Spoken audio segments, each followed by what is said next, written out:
ವೀಕ್ಷಕರೇ, ನೀವು ನೋಡ್ತಾ ಇರೋದು ಮುಳಬಾಗ್ಲು ನ್ಯೂಸ್ ಯೂಟ್ಯೂಬ್ ಚಾನಲ್. ಇಂಥ ಸುದ್ದಿಗಳು ನಿಮಗೆ ಬೇಕು ಅಂದ್ರೆ ಈಗಲೇ ಸಬ್ಸ್ಕ್ರೈಬ್ ಮಾಡ್ಕೊಳ್ಳಿ. ಜೊತೆಗೆ ಯಾವ ನ್ಯೂಸ್ಗಳನ್ನು ಕೂಡ ಮಿಸ್ ಮಾಡ್ಕೋಬೇಡಿ ಅಂತ ಹೇಳ್ತಾ ಇದ್ದೀನಿ. ಇದು ಮುಳಬಾಗ್ಲು ನ್ಯೂಸ್ ಯೂಟ್ಯೂಬ್ ಚಾನಲ್.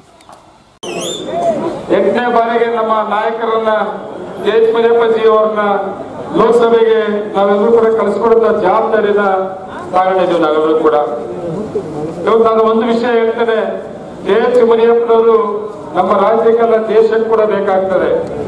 ಇವತ್ತು ಕೋಲಾರ ಇತಿಹಾಸ ಒಂದು ಇತಿಹಾಸ ಇದೆ, ಎಲ್ಲರೂ ಕೂಡ ಗ್ಯಾಪ್ ಮಾಡ್ಕೊಬೇಕಾಗ್ತದೆ. ಕೋಲಾರ ಇತಿಹಾಸದಲ್ಲಿ ಕಾಂಗ್ರೆಸ್ ಪಕ್ಷ ಬಿಟ್ಟು ಒಂದು ಸಾರಿ ಮಾತ್ರ ಜನತಾ ಪಕ್ಷ ಬಂದಿತ್ತು ಎಂಪಿ ಆಗಿ. ಬಿಜೆಪಿ ಕೋಲಾರ ಇತಿಹಾಸದಲ್ಲಿ ಬಿಜೆಪಿ ಅವ್ರಿಗೆ ಗೆದ್ದಿಲ್ಲ. ಇಲ್ಲಿ ಇವತ್ತು ಅಷ್ಟೇ ಜೆಡಿಎಸ್ ಮತ್ತೆ ಕಾಂಗ್ರೆಸ್ ಪಕ್ಷ ಒಂದಾಗಿರೋದ್ರಿಂದ ಮತ್ತೆ ಕಾಂಗ್ರೆಸ್ ಪಕ್ಷ ನಮ್ಮ ಕೆ.ಎಚ್. ಮುನಿಯಪ್ಪಜಿ ಅವರು 8ನೇ ಬಾರಿಗೆ ಲೋಕಸಭೆಗೆ ಹೋಗ್ತಾರೆ.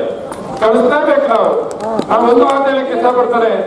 ಕೋಲಾರ ಲೋಕಸಭಾ ಕ್ಷೇತ್ರ ಡೆಲ್ಲಿನಲ್ಲಿ ಅದಕ್ಕೆ ಆದ ಒಂದು ಜಾಗ, ಸ್ಥಾನಮಾನ ಇದೆ, ಗೌರವ ಇದೆ. ಕೋಲಾರ ಲೋಕಸಭಾ ಕ್ಷೇತ್ರ ಅಂದ್ರೆ ಅಲ್ಲಿ ಎಲ್ಲರೂ ಕೂಡ ವಿಶೇಷವಾದ ಗೌರವ ಕೊಡ್ತಾರೆ. ಏನಪ್ಪ ಎಂತ ಕ್ಷೇತ್ರ ಜನತೆ ಅವರು ಸತತವಾಗಿ ಕಾಂಗ್ರೆಸ್ ಪಕ್ಷವನ್ನು ಗೆಲ್ಲಿಸ್ತಾರಂತ ಕ್ಷೇತ್ರ ಅದು.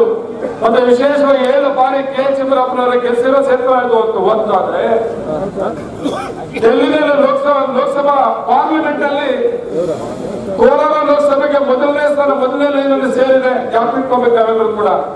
ಮೊದಲನೇ ಲೈನಲ್ಲಿ ಪಾರ್ಲಿಮೆಂಟ್ ಅಲ್ಲಿ ಸೇರಿದೆ ಲೋಕಸಭಾ ಕ್ಷೇತ್ರ ಕೋಲಾರಕ್ಕೆ. ಇದನ್ನ ಕೊನೆ ಬೆಂಚಿ ಕಳ್ಸಕ್ಕೆ ಯಾರ ಕೈಲಾಗುದಿಲ್ಲ. ನಾವ್ಯಾರು ಕೂಡ ಒಪ್ಕೋಬಾರದು. ನಮ್ಮ ಕೋಲಾರ ಇತಿಹಾಸವನ್ನ ಉಳಿಸ್ಕೊಳ್ಳೋದಕ್ಕೆ ನಾವೆಲ್ಲರೂ ಕೂಡ ಇವತ್ತು ಕೆ.ಎಚ್. ಮುನಿಯಪ್ಪಜಿಯವರ 8ನೇ ಬಾರಿ ಗೆಲ್ಸೋದಕ್ಕೆ ನಾವೆಲ್ಲರೂ ಕೂಡ ಶತಾಯಗತ ಪಣ ಕೊಟ್ಟಬೇಕು ಅಂತ ಹೇಳ್ತಾರೆ.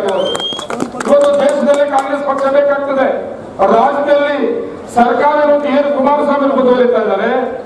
ಕುಮಾರಸ್ವಾಮಿ ಅವರು ಸನ್ಮಾನ್ಯ ಕುಮಾರಸ್ವಾಮಿ ಅವರು ಇವತ್ತೇನು ಬಜೆಟ್ ಅಲ್ಲಿ ರೈತರ